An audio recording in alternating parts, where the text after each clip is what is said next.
श्री शिवाय नमस्तुभ्यम। दोस्तों, गुरुदेव कहते हैं किसी भी अमावस्या के दिन कर ले ये 5 दीपक वाला उपाय।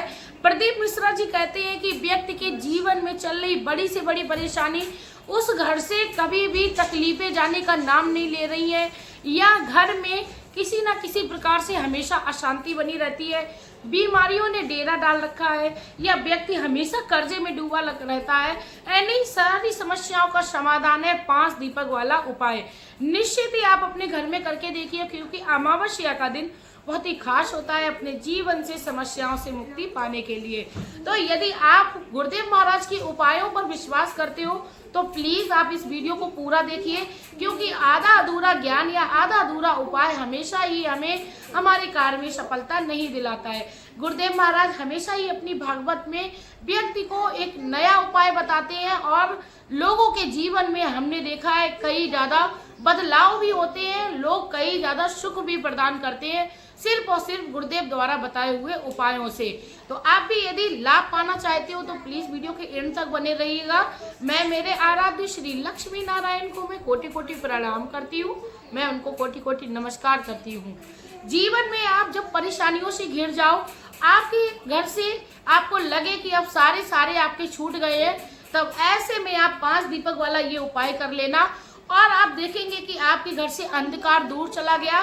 जिस प्रकार अंधकार में जैसे दीपक को जला दिया जाता है, प्रकाश ही प्रकाश हो जाता है, ठीक उसी प्रकार यदि आप ये 5 दीपक वाला उपाय कर लेते हो तो निश्चित ही आपके घर में, आपके जीवन में प्रकाश ही प्रकाश हो जाएगा। दोस्तों, गुरुदेव महाराज हमेशा ही अपने जीवन को सुखमय बनाने के लिए सबसे ज्यादा जो सलाह देते हैं वो ये देते हैं कि हमें हमेशा ही भगवान शिव की कृपा को पाना चाहिए, या अपने कोई भी आराध्य को अपने हमेशा ही सम्मुख रखना चाहिए। अपने जीवन की डोर हमें अपने हवाले नहीं बल्कि किसी अपने इष्ट के हवाले सौंप देनी चाहिए। इससे ही हमारे जीवन में समस्याएं खत्म होती रहती हैं, हमें किसी विशेष उपाय को करने की जरूरत ही नहीं पड़ती है। लेकिन दोस्तों, यदि आप समस्याओं से घिरे हो और आप चाहते हो आपको समस्याओं का आपको समाधान मिले तो प्लीज आप लोग इस उपाय को करिए। लेकिन उससे पहले मैं आप लोगों से रिक्वेस्ट करना चाहूंगी कि प्लीज यदि आप लोग मेरे चैनल पर नए हो तो चैनल को सब्सक्राइब करिए, वीडियो को लाइक करिए,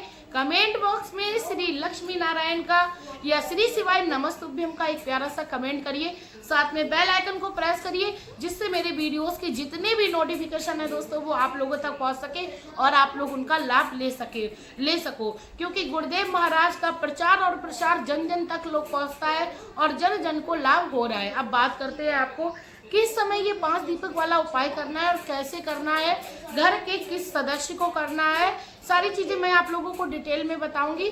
आप लोगों को यदि याद ना रहता हो तो प्लीज आप लोग किसी कॉपी पर भी नोट कर सकते हो, या कोई बात आपको वीडियो में समझ में ना आए तो प्लीज आप लोग वीडियो को दोबारा से देख लीजिएगा, लेकिन पूरे ज्ञान के साथ ही आप इस उपाय को करें। निश्चित ही आपके घर में चल रहा है पितृ दोष से आपको मुक्ति मिलेगी, लक्ष्मी दोष से मुक्ति मिलेगी, या आपके घर में काल सर्प दोष लगा है, किसी भी तरीके का कोई भी दोष लगा है, निश्चित ही आपको मुक्ति मिल जाएगी।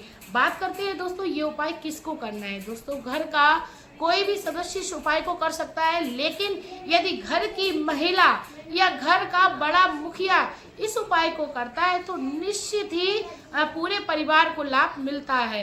क्योंकि घर की स्त्री जो होती है वो माता लक्ष्मी का स्वरूप बताई जाती है, और माता लक्ष्मी की जिस पर भी कृपा होती है तो उस घर में कभी कोई निगेटिव ऊर्जा काम करती ही नहीं है।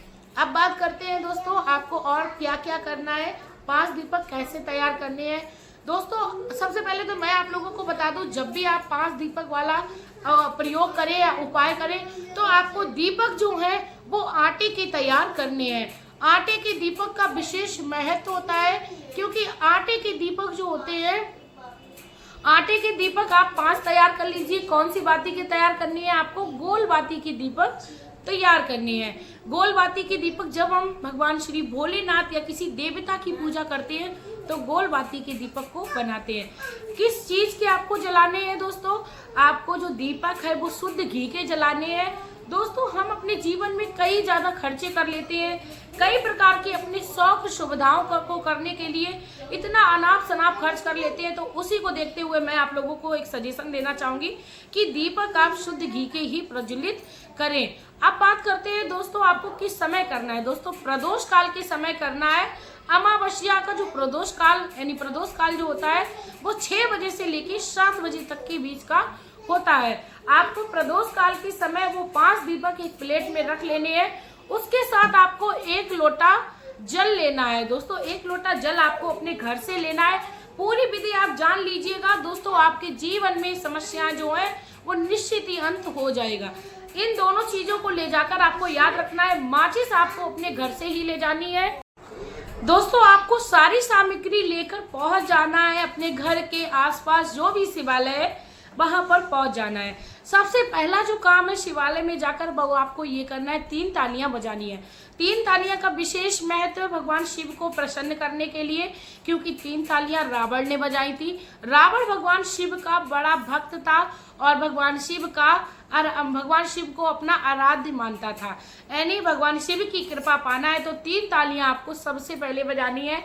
आपके निश्चित ही सारे काम सिद्ध हो जाएंगे। पहली ताली का मतलब होता है यदि आप किसी कारण बस अपनी भगवान शिव को बुलाना भूल गए तो भगवान शिव की वहां पर उपस्थिति हो जाए। दूसरी ताली का मतलब होता है भगवान शिव की कृपा से आपकी सारी मनोकामना पूरी हो। तीसरी ताली का मतलब होता है भगवान शिव आपके घर के भंडार को हमेशा ही भरे रखें। 3 तालियां बजाइए। भगवान शिव को उच्च स्वर से ओम नमः शिवाय के नाम से जागृत करिए, घंटी की ध्वनि करिए। उसके बाद आप जो 1 लोटा जल ले गए थे पूरे प्रेम पूर्वक ओम नमः शिवाय या श्री शिवाय नमस्तुभ्यम का जाप करते हुए भगवान शिव को समर्पित कर दीजिए। अब दोस्तों आप जो 5 दीपक ले गए थे उसमें से आपको 1 दीपक प्रज्वलित करना है। भगवान शिव की शिवलिंग के पास आपको आरती करके रख देना है और प्रणाम करके भगवान शिव के समस्त परिवारजन को आपको मंदिर से बाहर की ओर निकलना है। दूसरा दीपक आपको भगवान शिव के शिवालय से निकलते हुए आपको प्रज्वलित करना है, यानी देहरी पर आपको प्रज्वलित करना है। आप चाहे तो राइट या लेफ्ट जहां पर भी आपको समझ में आए आप वहां पर जला दीजिए, लेकिन आपको देहली पर जलाना है। आप दोस्तों आपको तीसरा जो दीपक है वो आपको किसी भी पीपल के वृक्ष के नीचे जलाना है, क्योंकि अमावस्या के दिन यदि हम किसी पीपल वृक्ष के नीचे 1 दीपक मात्र प्रज्वलित करते हैं इससे हमारे घर में पितृदोष शांत होता ही होता है। साथ में माता लक्ष्मी की कृपा प्राप्त होती है। माता लक्ष्मी की कृपा जिस भी घर को पाना होता है या धन प्राप्ति की इच्छा होती है तो किसी भी अमावस्या या पूर्णिमा के दिन हमें ये दीपक जरूर जलाना चाहिए किसी भी पीपल वृक्ष के नीचे, क्योंकि 33 करोड़ देवी देवताओं का वास होने के साथ साथ 52,000 ब्राह्मणों का भी वास होता है पीपल के वृक्ष के नीचे। अब दोस्तों चौथा जो दीपक है वो आपको बहुत ही ध्यान से सुनना है किस जगह जलाना है। आपको चौथा दीपक बेलपत्र के वृक्ष के नीचे या आपके आसपास आंवले का वृक्ष हो उसके नीचे या समी वृक्ष के नीचे, यानी आपको इन 3 वृक्ष में से कोई एक भी वृक्ष आपको मिल जाता है उस वृक्ष के नीचे आप ओम नमः शिवाय का स्मरण करते हुए उस दीपक को प्रज्वलित कर दीजिए। अब दोस्तों आपको क्या करना है, सीधा आपको अपने घर आना है, कहीं पर रुकना नहीं है, किसी के घर नहीं जाना है। 5वां दीपक जो है वो आप अपने चाहे तो घर के मुख्य द्वार पर जला दीजिए। कई लोगों के यहाँ साधन नहीं होता है या वो फ्लैट में रहते हैं नहीं जला सकते हैं तो आप वो 5वां दीपक अपने घर के मंदिर में भी जला सकते हो। यानी कुल मिला के 5वां दीपक आपको अपने घर पर जलाना है। आप देख लीजिए आपको देहली पर जलाना है या आपको घर के मंदिर पर जलाना है। इसके दोस्तों साथ ही आपके जीवन में आप देखेंगे इतना ज्यादा प्रकाश ही प्रकाश हो गया है। मात्र 5 दीपक ने आपके जीवन से अंधकार को दूर कर दिया, सिर्फ और सिर्फ प्रकाश की ओर आपको फेंक दिया है। दोस्तों भगवान शिव की कृपा मात्र 5 दीपक का प्रयोग करने से आपको प्राप्त हो जाएगी। ये भगवान शिव को प्रसन्न करने का बहुत ही उत्तम साधन है। आप लोग जरूर करिएगा। यदि आप लोगों को मेरा ये उपाय अच्छा लगा हो तो प्लीज आप लोग मेरे इस उपाय को शेयर करिए। भगवान शिव की कृपा को पाना चाहते हो तो प्लीज, भगवान शिव कहते हैं कि जो भी व्यक्ति मात्र स्मरण करता है या नाम का जाप करता है इससे ही मैं प्रसन्न हो जाता हूँ। लोगों के जीवन में धन दान संपत्ति के साथ साथ लोगों के कारोबार में तरक्की करता हूँ। जिसके घर में कर्जे से संबंधित परेशानी होती है कर्जा मुक्ति करता हूँ। जीवन में सुख ही सुख दे देता हूँ। सिर्फ और सिर्फ हमें एक बार व्यक्ति पूरे श्रद्धा मन ध्यान से स्मरण करे।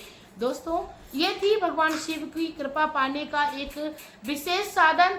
आप लोगों को अच्छा लगे तो प्लीज़ आप लोग अपने मेरे चैनल पर प्यार दे दीजिए, वीडियो को लाइक करिए, चैनल को सब्सक्राइब करिए। और ऐसे ही आप और भी प्रदीप मिश्रा द्वारा बताए हुए उपायों को पाना चाहते हो तो प्लीज़ मेरे चैनल पे आप लोग सब्सक्राइब बटन जरूर दबाइए, साथ में बेल बटन दबाइए, जिससे मेरे जितने भी वीडियोज़ के नोटिफिकेशन है वो आप लोगों तक पहुँच सके। शिव शंभू।